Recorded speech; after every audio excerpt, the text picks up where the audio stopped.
What's going on, everybody? OG here, back with another old school Magic the Gathering deck review. Alright, it's old school deck review because I haven't played with this deck in a long time. Last time I played Magic actually was around 2010, 2011. So these are my deck lists that I played with back in the day. I don't know if any of these cards are still legal or if they were ever legal, but I was just, digging out some decks and thought I'd like to share it with you. So today, the deck of choice is going to be my mono white. Kind of a meme deck. It has left people very angry, rage quit and everything. It's you'll see what happens. You'll see what happens when we get there. But before we get into the deck list, a quick shout out to my other channel, Pokemon 24/7. We got tabletop Pokemon pack openings. We have tournament reviews, cup reviews, and all that stuff. So go check us out over there. It's me, Mikey, and Shuey. Shout out to Pokemon 24/7. Go check us out. And with that, let's get into this deck review. So as you know, it's a mono white, all white cards. Well, there's one a little bit of blue in there, but you'll see what happens. So to get ourselves started, we're gonna be using the 2 count of the Elite Inquisitor. Alright, 2 planes cost. It's a 2/2 creature, first strike, vigilance, and protects from vampires, from werewolves, and zombies. So a nice little 2/2, little protection from all that weird stuff out there. So we got that. And then next up, we have a 3 count. Okay, I'm gonna butcher this name. The Precinct Captain. Alright. 2 planes cost. Alright, another 2/2 human soldier. As you can see, this is going to be more of a human deck. Alright. So that's cool. 2/2, 2 planes cost, first strike. And whenever the captain deals combat damage to a player, put a 1/1 white soldier creature token onto the battlefield. So a little building up your ranks there. Good card. And then next we got 2 of Champion of the Parish. Alright. 1 planes cost, a 1/1 human soldier creature. And whenever another human enters the battlefield under my control, or your control is what the text reads, put a +1/+1 counter on the Champion of the Parish. So it already synergizes with this guy and everything. Every time you put out a human creature, boom, that guy gets a 1/1. Start building stuff up, get him stronger, alright? And then with that, we have a 2 count of the Grand Abolishers. Alright, it's a 2 planes cost, a 2/2 human cleric creature, and it reads, during your turn, your opponent can't cast any spells or activate abilities of artifacts, creatures, or enchantments. So it's a nice little a little bubble for you kind of thing, a little protection against instances, and if your guy has like an enchantment that destroys something wherever it gets tapped or something you try to swing with, that protects you from that. So it's a nice little protector there, and I really like that card. I like the art, the Grand Abolisher. Alright, so then next we have 2 Azor's Allocutors. Alright, now it is a 3 and then either a plains or a island times 2. So it's a 5 count. So it's 3 and then 2 either plains or water, plains or island. Sorry. And this guy is a 3/5. And at the beginning of your upkeep, put a filibuster counter on Azor's Elocutors. Then, if Azor Elocutor has 5 or more filibuster counters on it, you win the game. Alright? Just that simple. Whenever source deals damage to you, remove a filibuster counter from Azor Elocutor. So that's just a nice little cheeky way of getting something out there. Prolonging the game, trying to get those filibuster counters up there, just so you can just cheese and win the game. Alright. And then we have 2 planeswalkers here. I like these. Elspeth, Sun's Champion. Alright. 4 and 2 planes. Starts out with 4 count.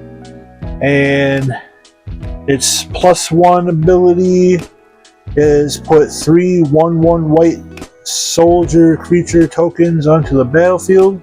And then its -3 is destroy all creatures with a power of 4 or greater. And then the -7 is you get an emblem with creatures you control have +2/+2 and have flying. So that's a pretty cool planeswalker there. It brings out more creatures. If you need that quick board wipe on your opponent's side, just bam, do its -3 and then destroy all creatures with 4 power or greater. Yeah, power of 4 or greater. So that's cool. We got that in there to deal some damage. And here comes some of humans that are the cheesers, alright? The big cheese right here. We have a 4 count of the Fiend Hunter, alright? A 1 and 2 planes, a 1/3 human cleric. And when Fiend Hunter enters the battlefield, you may exile another target creature. And then when Fiend Hunter leaves the battlefield, return the exile card to the battlefield under its owner's control. So you bring them out, exile a creature on your thing. So you're going to see the kind of theme that we're going to be going here, alright? So we got the Fiend Hunters, alright? Next, a 4 count of the Banisher Priest. Right there, another 1 and 2 plane count, a 2/2. And when the Banisher Priest enters the battlefield, exile target creature an opponent controls until Banisher Priest leaves the battlefield. So, there we go. You kind of see what we're doing here. You bring out one of these guys or one of these guys, you exile things. It's a nice way to get those filibuster counters up there, alright?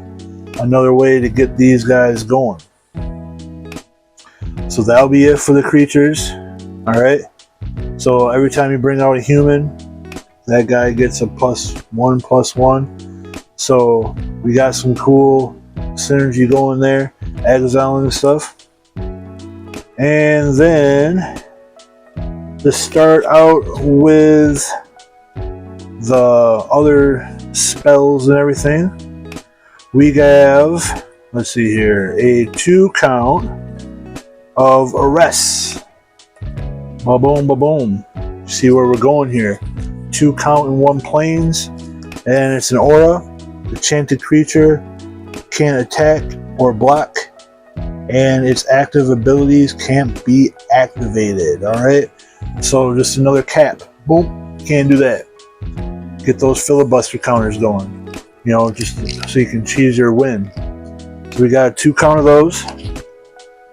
We have 4 count of Journey to Nowhere. I love this card. I love the art. It's pretty cool. There's an enchantment, a 1 and a planes. When Journey to Nowhere enters the battlefield, exile target creature. When Journey of Nowhere leaves the battlefield, return the exile card to the battlefield under its owner's control. So there you go. Your opponent keeps bringing out creatures and everything. Bam, you just keep taking them away. Just keep doing that. Then we got a 4 count of Pacifism. Alright. Aura, a 1/1 plains cost. Enchanted creature. Can't attack or block. So, just another way to make your opponent not be able to do anything. It's a cap deck. That's why I call it a cap deck. Just boom, cap it, cap it, cap it. You can't do nothing, so I can cheese my way, right? So we got that. And then we have a 4 count, you guessed it, Oblivious Ring. 2 in a plains count. Enchantment. When Oblivious Ring enters the battlefield, exile another target non-land permanent. And then when Oblivious Ring leaves the battlefield, return exile card to the battlefield under its own control. So this one is a very powerful one because it's a non-land permanent, so you can essentially exile planeswalkers and some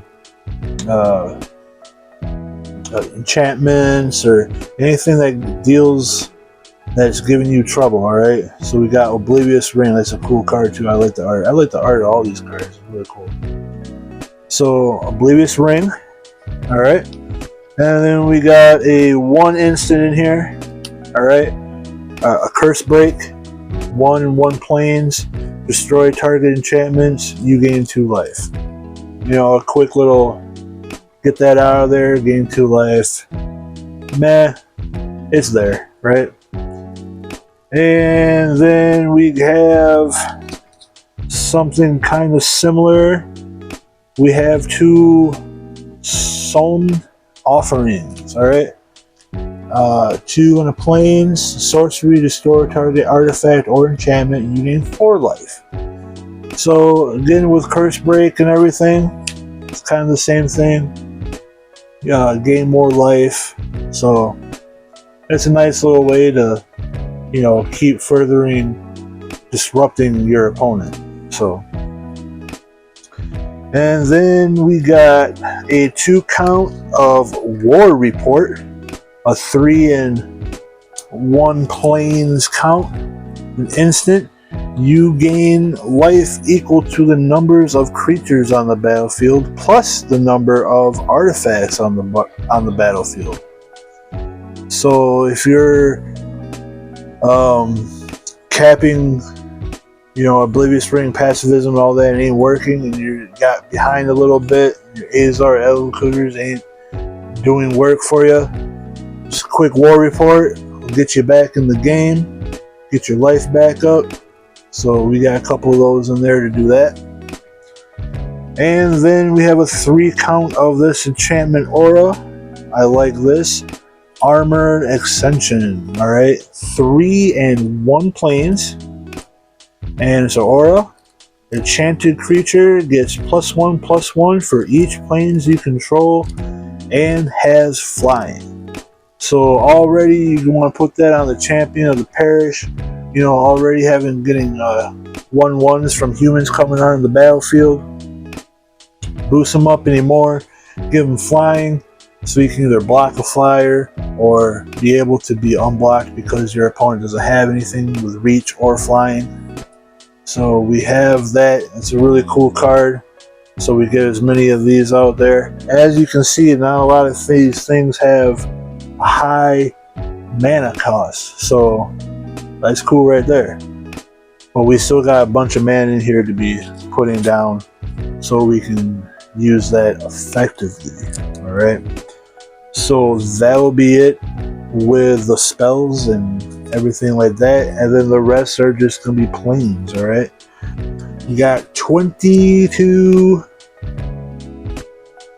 plains that we got here. Alright. A nice way to get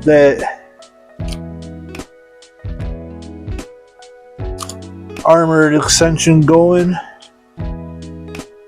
and you know, you just want to keep laying mana and keep doing the stuff so you can put down, you know, a couple Oblivious Rings or Oblivious Ring Passivism and a Journey to Nowhere all at once, you know, in one turn, just bam, bam, thank you, ma'am, you know what I'm saying? And as you can see, this deck can be very disruptive.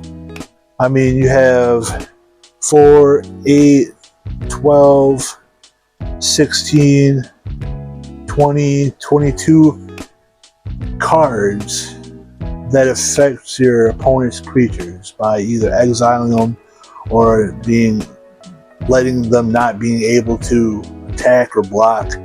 So that's why I call it the cap deck. You're just capping things, boom, boom, boom, boom, and then letting your, you know, your champions of perish or anything you put an armor extension on, you know, gets more things like that.